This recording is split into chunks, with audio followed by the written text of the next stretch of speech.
Welcome back to the news at 10. The eyes have been described as the window and the light to the body. But do you know that your daily habits could seriously damage your eyes?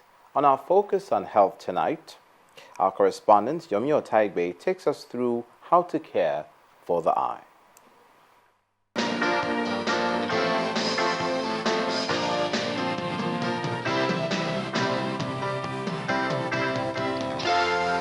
The eyes are perhaps undoubtedly the most sensitive and delicate organs in the body, as they present individuals with the window through which they view the world. Every day, individuals set out to engage in one form of activity or the other. Drawing from the optometrists and ophthalmologists, most people would experience temporary eye problems from time to time, and this will probably be resolved with no complications. But others may not be so lucky. The reasons are nearby.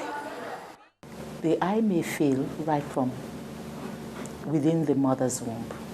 That is, the child has a problem genetically, or in the process of the growth within the womb, something goes wrong. Also, as a person grows, sometimes it is metabolic, sometimes it is due to injury, sometimes it is due to certain environmental factors. If there is any kind of insult or exposure to adverse situations occurs around the lens, then that lens becomes opaque, it becomes white, and light cannot pass through it. And in that instance, we say the patient has cataract. Cataract blindness is reversible. Glaucoma is a situation in the eye where the nerves at the back of the eye, specifically the optic nerve, fibers are dying as a result of the nerve not being able to continue its normal metabolism.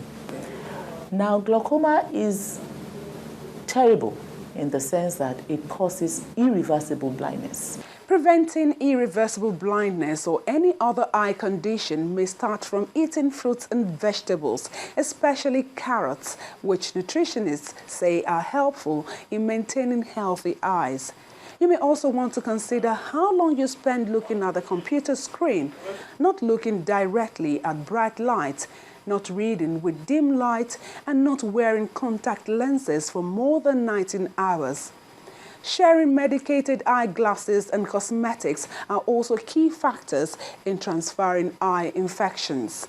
There's a role for good nutrition, balanced nutrition, good health, exercise. Some studies have shown that moderate exercise, jogging thrice a week, could actually lower intraocular pressure.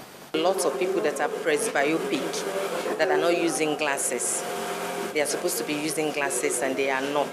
They are out there just using their eyes instead of using their glasses. Presbyopia means an aging eye. When you are up to 40, you find out that you find it difficult to read tiny print, and most of them are not aware of that. They just continue using their natural eyes, thereby causing pressure on their eyes. I'll be leaving you with some of the signs and symptoms that could be pointers to challenges with the eyes and a word of advice. One of the key signs of problems with the eye is a change in your vision. Blurred vision, decreased vision, no vision. Even when the vision is blurred, worse than before, there must be a problem. It's best to go and check. Why is my vision blurred? Don't assume that, oh, maybe I didn't sleep well. If you watch for a day or two and it persists, go and see the ophthalmologist, because blurred vision may be an early sign of something going on in the eye which needs to be attended to. Pain in the eye, redness of the eye, watering, discharge in the eye are also key symptoms that need to be taken seriously. I think that every person owes himself a duty to see the ophthalmologist at least once a year. Have your eyes checked yearly, and then you will see clearly for the rest of your life. Yomi Otaigbe reporting for Channels Television News.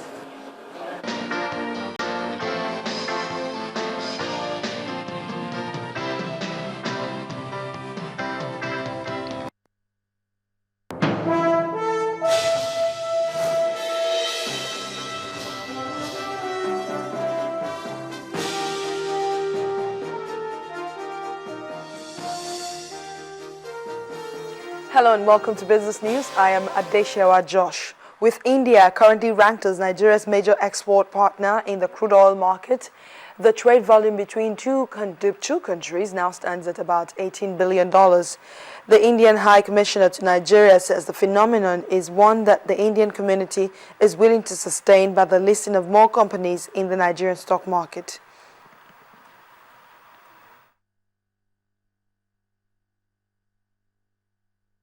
Say that our relations are growing very rapidly, and we have now become the largest trading partners of Nigeria in the world, and Nigeria itself is our largest trading partner in Africa. And it is true that there's a large number of Indian companies, and I'm also told that the largest employer in this country after the Federal Republic of Nigeria is the Indian-owned industry. So that is something which we are proud of. We have a trade of close to $18 billion last year, and about $13 billion out of it goes into oil, and another couple of billion goes into oil-related businesses. And so what comes from India, which is not oil, is only about $2.8 or $3 billion, which we would like to diversify.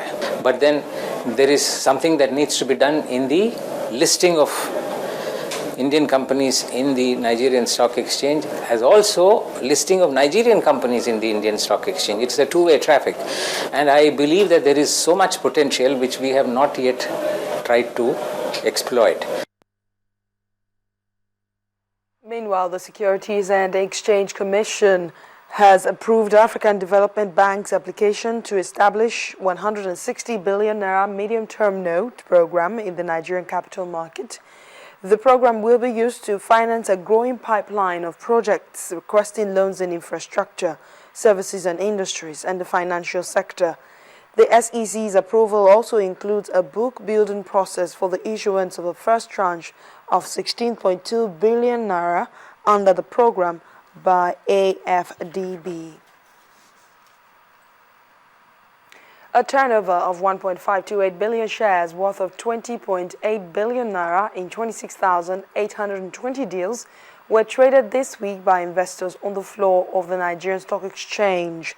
The financial services industry led the activity chart with 973.567 million shares valued at 7.99 billion naira traded in 12,764 deals. The NSE All-Share Index and market capitalization depreciated by 0.93% to close on Friday at 41,129.27 and 13.581 trillion naira respectively. Three of the NSE indices appreciated during the week, except the NSE 30 index, which dropped by 1.69%. Others, like the NSE Banking Index, NSE Consumer Goods Index, and NSE Lotus 2, closed in the positive territory. Owando, MRS, and Coverton topped the gainers table during this week, while Champion Breweries, Briscoe, and Computer Warehouse Group led on the decliners table at the end of trading for the week.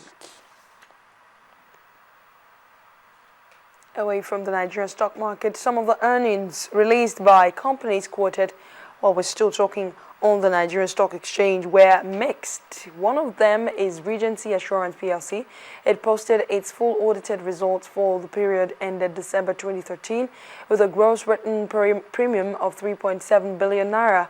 Its profit after tax stood at 473.6 million naira. Oasis Insurance recorded a gross premium of 1.243 billion naira, but a loss of 71.8 million naira.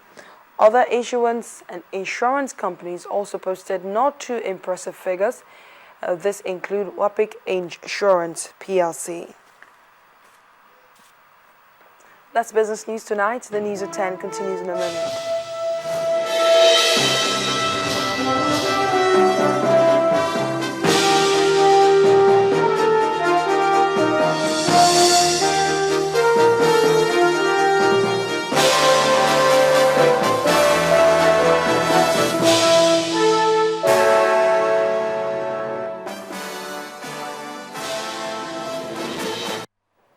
Next on the news at 10, Bosnia and Herzegovina and Nigeria set for their group match in Koyaba. That's on sports news. Please join us.